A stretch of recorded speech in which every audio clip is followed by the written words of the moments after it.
How can I decide between starting a nonprofit and an LLC? This question came up 2 times. I can't believe it, 2 times in the last 10 days or so.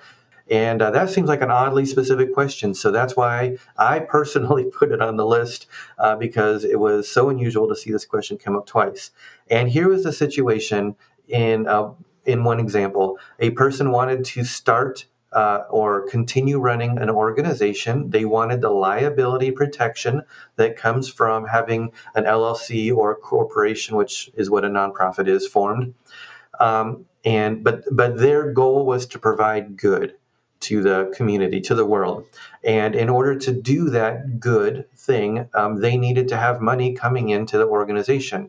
And it is sometimes misunderstood, but nonprofits can charge for services. That's absolutely okay. They can accept donations. They can also charge, but the owners, there's no owners of them. No one can profit from this. You can pay salaries, and so people can still be compensated, but there's no profits. So I proposed in these situations that came up recently that, first of all, starting a nonprofit is a very complicated process.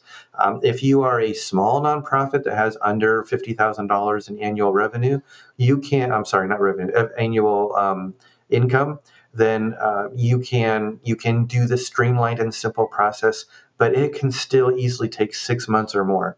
And so in each of these cases, I asked the person who wanted to start it, I said, is your goal by starting a nonprofit simply to allow people to donate money, or is your goal to allow people to get tax-free donations or write-offs in order to fund this organization?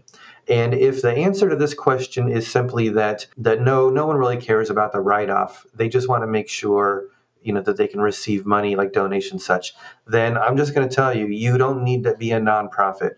Nonprofits, you have to jump through a bunch of hoops in order to get registered with the IRS in order to offer tax-free donations. But if the people are only like chipping in $20 here and there, it's probably not worth it, because it can easily cost your nonprofit $5,000 or $6,000 per year in legal and tax work that needs to be done. And for many mission-focused organizations, that would be all of their operating budget.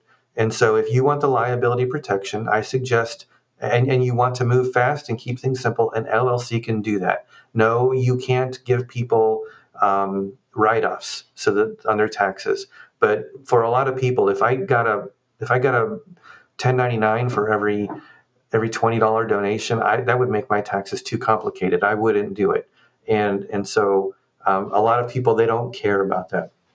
So you do not need to have a nonprofit just to have a cause or mission-focused organization. Now, that said, there is a special kind of business that can have both a profit and a public benefit, and that would be called a public benefit corporation.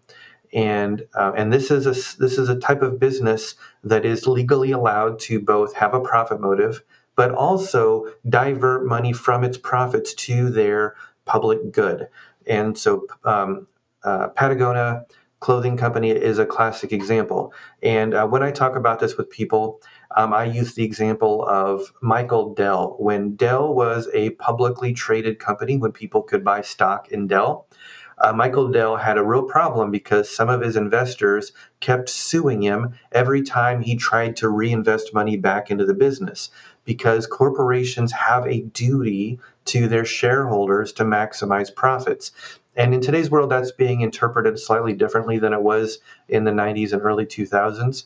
But at the time, every time Michael Dell diverted some money from shareholders that could have been sent back to shareholders as profit back to the business, he kept getting sued. And so he finally took the business private. He bought all of the shares and took it private so that he could do the right thing. And it was actually a very good move for Dell Computer. But this is something that a lot of people don't understand. If you have a corporation, then you have a duty to do what's best for the shareholders. Well, donating money to nonprofits could arguably not be good for shareholders. They might say, "Oh, no, give me the money. I'm the shareholder. I want the profit." And giving money to the nonprofit organization could be against their interest.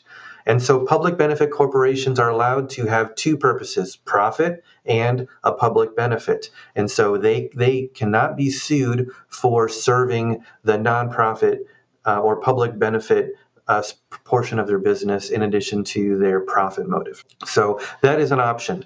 Not all states have PBCs.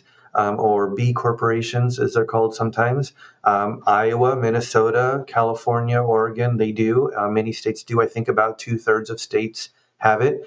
But it is also a bit more complicated. And so typically, if you're just some small community organization, you're going to charge people for a service, and then you're going to also accept donations. And LLC is hard to beat for simplicity and flexibility. And so that's often the way to go. Hit the subscribe or follow button so that you get notified. We do this every 2 weeks on Friday. The end.